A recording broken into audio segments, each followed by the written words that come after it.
Change Leadership Conversations. Today I have with me Carl Oxholm. He is a partner with PwC. He's been with PwC for 27 years.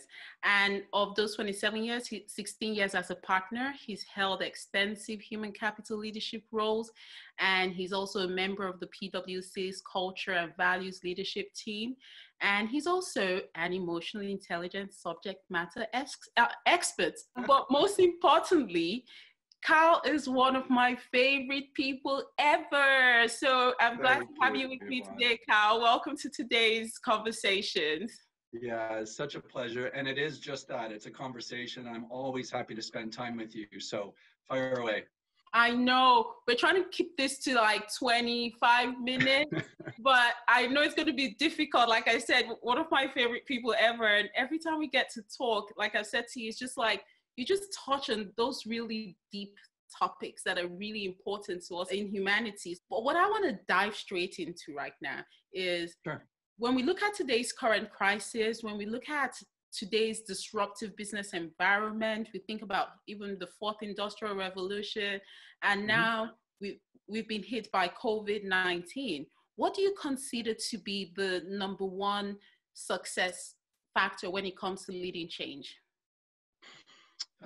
So wonderful question. Amazing to see you. Great to spend time with you, and hello to your audience. So when you ask about leading through these times and times of change, I mean, the best leadership, the most effective leadership, I like to talk in terms of degrees of effectiveness, not right, wrong, good, bad. Because you can be right all day long, but if it's not working for anybody, then you're going to miss out on having the influence that you were hoping to have. And leadership is ultimately about influence. So you asked the number one thing, and so there's no script here.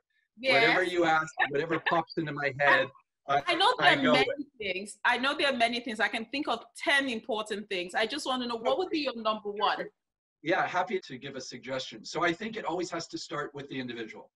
Okay. So sometimes when we think of leadership, we're thinking about all the things that we're going to do for others, and that's fantastic.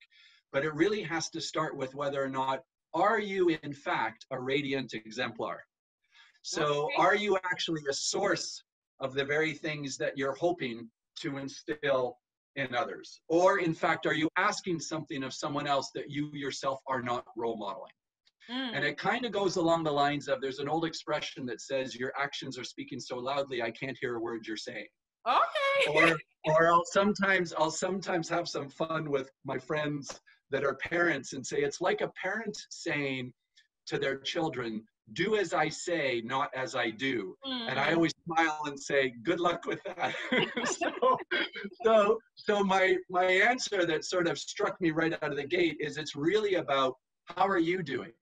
You know, and so to be a little more specific about that, if you want to convey the best version of yourself, there's 3 states in particular that I would suggest you be mindful of.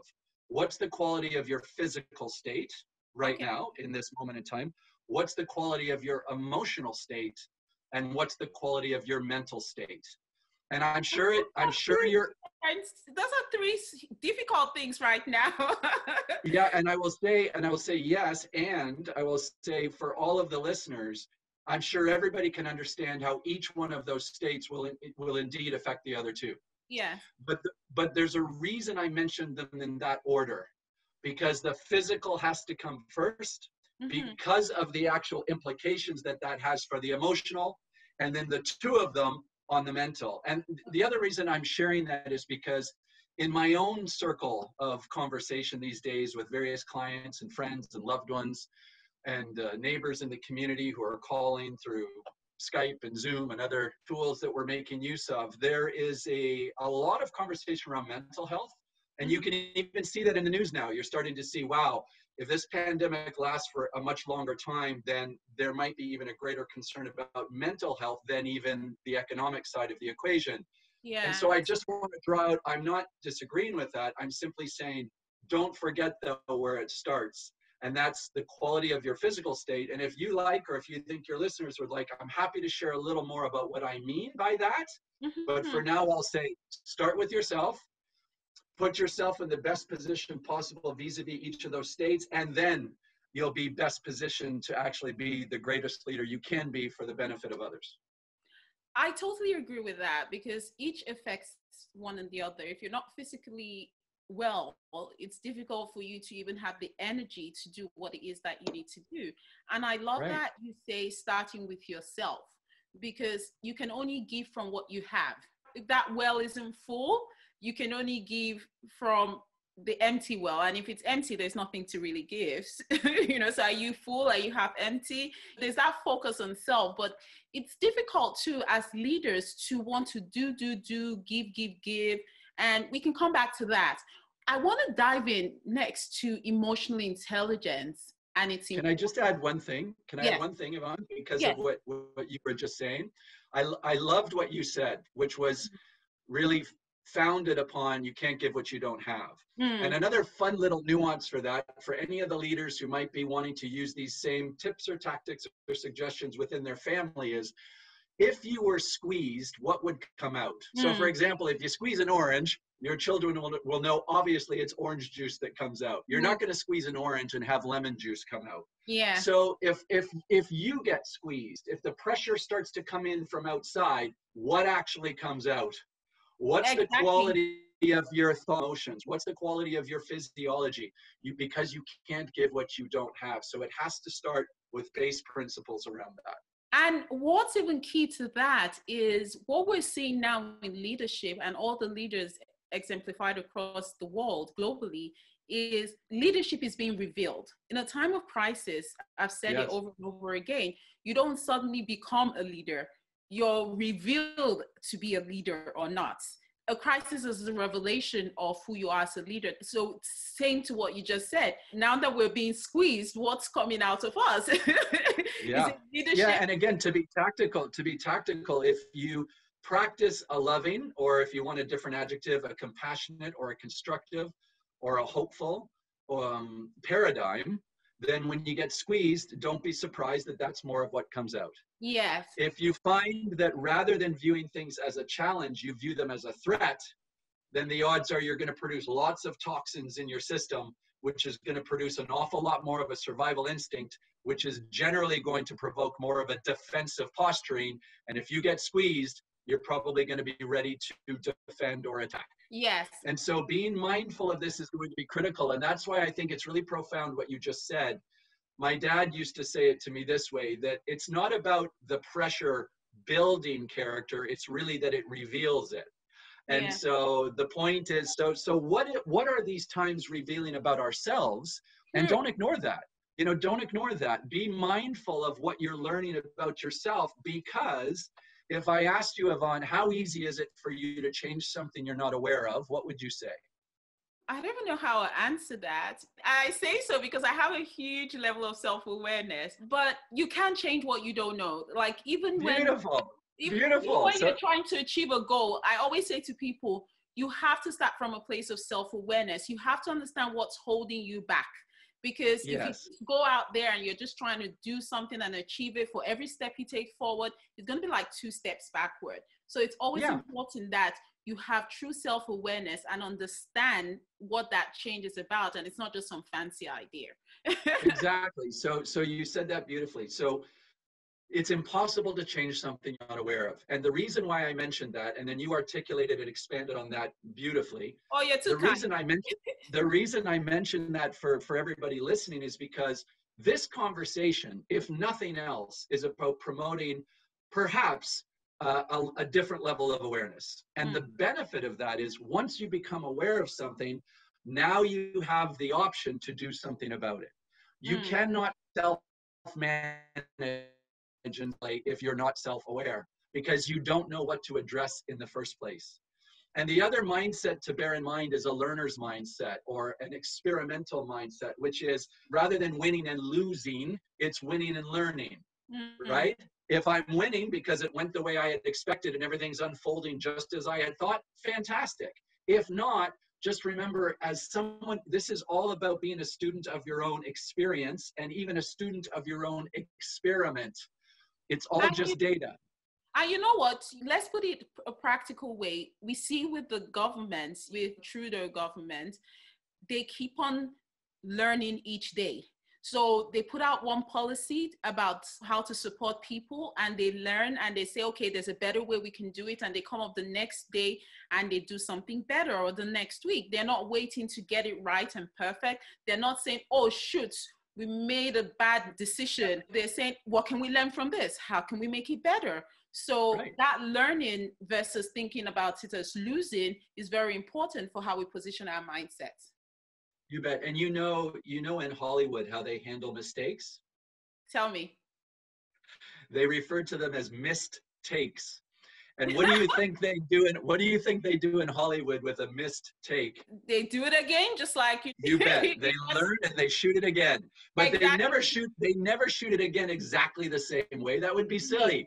They take the new information that has come in, and then they put it through the lens of where is it that we're trying to get to. And so let's do another take. As you said earlier on when we were chatting, it's always day one. Right? You're never exonerated. There's no such thing as perfection. It's all about progress. So if at the end of any given moment in time, you can evidence that, you know what, it's never going to be perfect, but are we making progress? Do you know, even the etymology of the word profit, as in profit in the business world, is actually progress. It's actually progress. True. And do you know the etymology of the word prosper is to move forward with hope? Okay. So the reason I say this is because if we're focusing on making progress, if we're focusing on moving forward with hope, then there are some physiological benefits, let alone the economic benefits that can actually result because of that. And now it's my turn to say how perfectly you just put my favorite phrase, which is one day at a time. As long as you're making progress one day at a time. We have this profit and progress, which just means moving forward, and which is very, very key. And in all of this discussion, we've been talking about what people tend to see as the soft side. When people think about leadership, they want leadership strategies, 10 ways to do this, 10 ways to do that. They want the hard stuff. But I love that we're talking about the important stuff, because without these key items in place, it's difficult for the leader to even function. And one of the things I love about our discussions is emotional intelligence, and you're an emotional intelligence expert. So I want us to get into that. So tell me first of all about your background as an emotional intelligence expert. I know it, but I want our audience to hear it. very briefly, in the interest of time. First of all, I've had most of my family members are all on the scientific side of the spectrum, doctors and surgeons and the like. And so I've been exposed to lots of different angles vis-a-vis the human body, physiology, the way the brain works and everything else. So that's always fascinated me, even though I love the business world and everything else. But in particular, I've always been particularly intrigued with why people choose to do what they do. And then a very close second to why they do what they do, I'm equally fascinated with how they go about then doing it. And in fact, those two things have always been more just innately interesting to me as opposed to what you do. So what you do is great, and I'm happy to help you with the what, but I'm always far more interested in, tell me more about why you continue to do it, and then observing how you go about doing it and seeing for myself whether or not I pick up on your greatest strengths, what resonates the most with me about you, and do I sense that you're actually bringing the best of those strengths in service of whatever it is that you've chosen to focus on. So because of that, my career within PwC, I've always been asked to be involved in the people leadership side of things, even from way back when I was starting my career. And the shorter version is, when I was admitted into the partnership, I was asked to be a city leader for the human capital side. And then not long thereafter, I was asked to be the national coaching leader for all of our partners in the firm. And so that exposed me to a faculty of external professional coaches that I had leadership responsibility to team with for the benefit of our partners and our organization as a whole, and ultimately our clients. And then that afforded me a chance to get to know and work in workshops with lots of the Olympic athletes we sponsor in the Winter and Summer Games. And then I was exposed to many of their coaches. And so I became fascinated with their interest in the importance of your physical, emotional, and mental state as it relates to performance. Whereas in the corporate world, we were focused perhaps on the mental, but more on just the technical, more on the what side of things. And so as I started to peel back the layers of the onion and say, how intelligent are we about our emotions? and what our emotional state will mean to our ability to access the best of our thoughts. After all, Yvonne, we are a thinking business. We're in the business of helping co-solution and create ideas and use our imagination. And so if you're not feeling at your best, I've got news for you and everybody listening. You will not be a leader sub-optimizing the thinking capability or capacity of our people. And I've never met an executive yet that says, yeah, they're okay with that. And so the only way to address that is to become more aware of how our emotions can actually affect our capacity and capability to think. So that's a bit of the background as to why, not only why I was interested in it, but why it was so critical for our business to embrace this more consciously. Okay. So how can we use emotional intelligence as a tool to lead in change? Well, so a very short answer again is the more self-aware I am, the more aware I am of what triggers me. What are some of the things that happen outside of me that tend to allow me to feel a little better than not? What are some of the things that maybe cause my heartbeat to start to skip a beat or get a little quicker? At what times might I be triggered into getting a little hot, or in my case, maybe getting flushed, or whatever the tell is, that perhaps there's a little bit of stress that's having a particular physiological effect on you. Becoming more mindful of when that happens is the very first step towards being emotionally intelligent. Why? I'm going to step back a second to just explain to the audience something that I think might be very helpful for them. So when we take in the world through our five senses, those signals travel through our emotional center en route to our thinking center. Okay. In other words, everybody listening right now feels before they can think. Okay. Put another way, your emotional state right now in this moment has a direct causal relationship with both your capacity and capability to think as clearly as you like. Now, I will tell your listener, you do not have to believe a word I say, your own experience. So try this on for size. Think of the last time that you were highly distressed. How clearly were you thinking? And you will find that I'm sure you were not thinking very clearly at all, or certainly not at your best. In fact, sometimes when we ignore being emotionally hijacked, we still say and do things even though we've been compromised, and those are the things later in the day we're usually apologizing for. So why is that? Why is that? I'm briefly going to explain what happens physiologically. So when we encounter a physical threat, like we did back in the days of the saber-toothed tigers and things like that, cortisol, which is our primary stress hormone, floods our brain. So our supercomputer gets shut down temporarily. Why? Because then the blood and adrenaline gets pushed out to all of our big muscles because we're getting prepared to fight or flee. I'm sure many of the listeners have heard of that before. But what many people have not understood before is that in the working world, in the boardroom, if somebody asks you a question and you're not prepared for that question, and you perceive it to be a threat of some sort. So it's not a physical threat, but you have a perceived threat. Oh, I'm not going to look as intelligent, or oh, what is this going to mean to my career? Or maybe I'm not going to get hired. Or did you know that your body will react the same way physiologically to a perceived threat as it does to a physical threat? However, if you're in the boardroom and somebody emotionally hijacks you, no, we don't recommend running out of the room. And we don't recommend that you get into a physical altercation. So what you need to know is 2 other F's will kick in because you're not going to take those into account. You will at a minimum freeze, and in the extreme you could faint.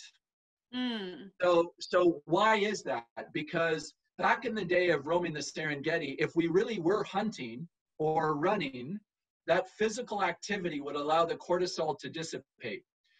But when you're in an office, and there's no out physically to help that cortisol dissipate, what do? And there's 2 things you can do that I'll share with everybody listening. The Olympic athletes use the Sos technique. They think of that as an acronym like a distress signal, SOS. Okay. The first S is once they know they've been triggered, they stop. They just stop. They don't say anything. They don't do anything. They just stop because they know they're compromised. The O stands for oxygenate. They breathe deeply. Why? Because oxygen actually counteracts the cortisol and allows it to dissipate at much, much quicker rates. Okay. So I'm rather than having thinking to now. wait, yeah. So rather than having to wait 18 minutes for the cortisol to dissipate on its own, it can dissipate in seconds.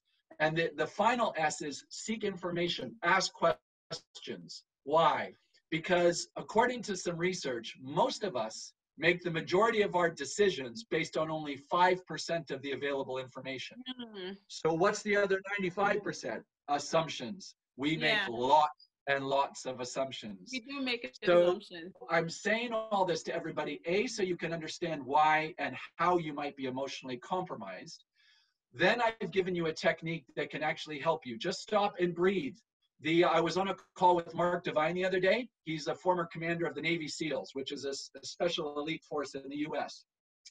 His number one superpower tool for the Navy SEALs in the face of any kind of distress is what he calls box breathing, which just means breathe in and out through your nose, but breathe in for a count of 5, hold for a count of 5, breathe out for a count of 5, hold for a count of 5, and then repeat. So it's like a box. And that's a technique that the Navy SEALs use. Is when you breathe, it triggers what's called the parasympathetic nervous system, which is basically your off switch, which is what your body needs to feel calm. And when your body is calm, your mind can be calm. Your emotions can be calm. So you can access the best of your thinking. But there's just one more thing I want to say, and then I'll pause. Once you're triggered, there's many, many years of evolution that have had a lot to say about the practice and the brain development and everything else that has a tremendous bearing on the fact that once you're triggered, yes, you are in survival state once you're triggered. So is there a way, though, that you could actually prevent being triggered as often as perhaps you are currently being triggered today? And the answer is yes. It's Okay, a I want to function hear of that. it's a function of perspective. So the short answer is how you see the issue is the issue. It's not the issue itself, it's how you see it. So Yeah. Yvonne, you and I can go and see the same, you and I can see the same movie. You say, what a celebration. I say, what a tragedy. And we're like, what? Were you not watching the same show? So the lens that we practice looking through matters. Here's what I mean. If we practice looking at the world and what's going on around us through the loving lens, and again, by that I mean the compassionate, the empathetic, the constructive, the optimistic, the hopeful side of the equation. Yeah. If that's the way we practice looking at the world, guess what the relationship is between your emotional brain and your thinking brain? Do you think it's harmonious, or do you think it's discord? Harmonious, of course. What do you? You bet. And, well, and I love that you say, of course, but for lots of people, they're not sure. So yes, it's harmonious, which means you're not emotionally hijacked, which means you have access to the best of your intellect. And you asked earlier, how is it I can be the best leader possible? Well, it starts with making sure you do everything you can to ensure you have access to the best of that intellect. Now, there's another side of the spectrum, of course, and that's fear. If love is over here, fear is over here. So fear is tricky because it manifests and disguises itself in many interesting ways. Frustration, bitterness, anger, jealousy, resentment, envy. If those are the lenses you're looking through, then you produce what's called a scarcity mindset. And when we produce a scarcity mindset, there's only so much to go around. And you know what that means. Elbows up. Gotta look out for number one. Too bad, so sad. Survival. That's why they call it a survival instinct. A survival instinct is beautifully, profoundly fantastic if we actually have to survive because of a true physical threat. But that email you got with bold letters or all in caps that you perceive as a threat, that risks hijacking the very person on your team that you need at their best at the 11th hour. So here's what I will say to you. If any of your listeners right now are formal leaders, meaning they have leader in their title, but all they do in the 11th hour is successfully hijack the very people that they needed at their best when the times are toughest, then the challenge we have for ourselves, of course, is that's not leadership, right? We've got the title, but that's not leadership. Requires that particularly when times are toughest, we're the ones that help keep everybody calm. We're the ones that help reframe the situation so that we can better understand how to make these indicators work for us instead of against us. And it's not about pretending that it's something other than what it is. It's accepting it for what it is. Now what? And the last comment I will make is this. Very often people will talk about the importance of being constructive. I totally agree. But let's be clear about what it means to be constructive. To be constructive means to first accept what is. And then from that foundation of acceptance, we construct, we build each other up. And the opposite of constructive is destructive, where you're pulling down. So a fun litmus test for all of us is, how are you affecting your own, how are you managing your own emotional state, let alone the state of others? Realize that how you see the issue is the issue, so you can always work on that. If you are hijacked, you can always just pause, breathe, and seek to understand somebody else before needing to be understood, because just maybe you were making assumptions about something that you didn't understand, and that fear was pulling you down a lane that is not optimal. Yeah. You raised one point that I loved, and I always ask all of our guests to speak on. So on a final note, for someone who is listening, how can they be a leader without position and title? So you spoke about from if you have position and title, what about that leader, that change leader that doesn't have position and title? How can they be the best leader? We've spoken about emotionally intelligent, self-awareness. How can they see themselves as a leader, and how can they be a leader, especially in these times of fast-paced change, disruption, and even within their organizations? Yeah, I love that question. Again, back to where we started, the idea of being a radiant exemplar yourself. So when it comes to, just very briefly, when it comes to your physical state, be disciplined about the quality of sleep you get, about your nutrition, and about your movement. Be disciplined about how conscious you are about how often you breathe. Be conscious about, do you actually ever use any of your five senses to practice present moment awareness? What do I mean? When was the last time you actually loved the aroma you got from cooking a meal? When was the last time you actually tasted a bite of your food? Really tasted it? When was the last time you listened and heard something and thought how beautiful it was to be able to hear it? The reason why I say all of that is because the most important thing from any leader is how infectious your present state is. The way my mom used to say it is, if you practice living in the present, you will always live with presence. The number one thing every Olympic coach does for the very people they coach is show up and be 100% present and accounted for. Well, you can't be 100% present and accounted for if you didn't sleep well last night, if you're not looking after your nutrition, if you're not moving and active, because your body and physiology needs that for you to be at your best. So for starters, be a radiant exemplar vis-a-vis those states. But then moreover, I would say, if you are somebody that is in a company, really understand and know consciously what the mission of your organization is asking of you. What is the why? What is its reason for being? And how do you align all of your choices with that mission? Because that's what you signed up for. It doesn't matter what your title is.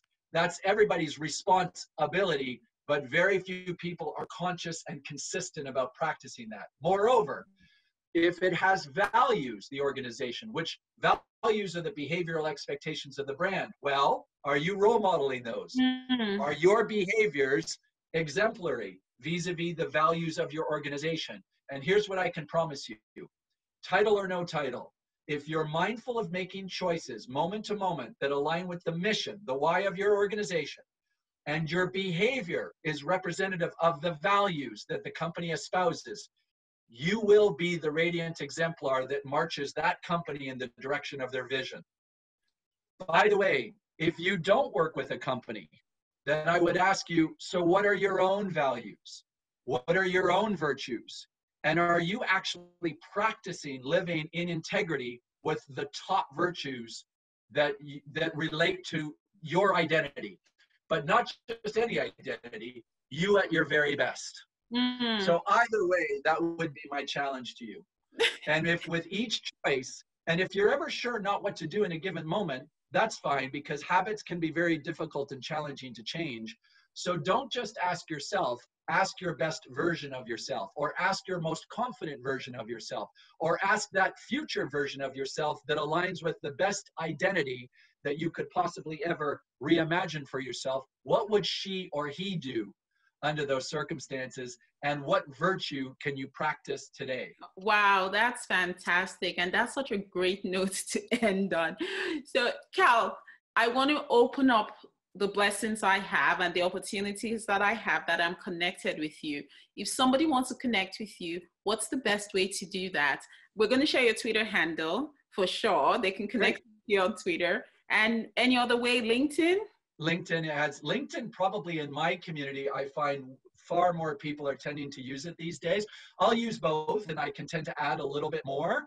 The tweets I have fun with sometimes because they can be right to the point. Either would be great, and I would welcome the opportunity to connect. Any friend of yours is a friend of mine, and I would welcome that. I would welcome that, and maybe I can issue a final challenge to anybody who's listening. Please from my end. You were so kind and to use the word blessing, and so maybe just for fun, practice. Have you been the source, or have you been the blessing for someone else today that they will be thankful for when they're recounting what they're grateful for at the end of the day? See if you could be that source instead of the seeker for someone else.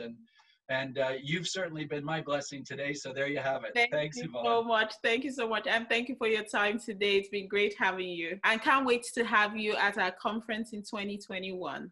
Thank you. Yeah, it'll be fun. And the shout out to anybody who can attend in person. So much fun, because then the interpersonal dynamic and the Q&A can flourish accordingly. But it's been a pleasure as always. And thanks for doing this and leading in your own way. Clearly, as a radiant exemplar, you need no coaching in that regard. And so it's infectious. And I think that's the point. Thank you so much. You're welcome, Yvonne.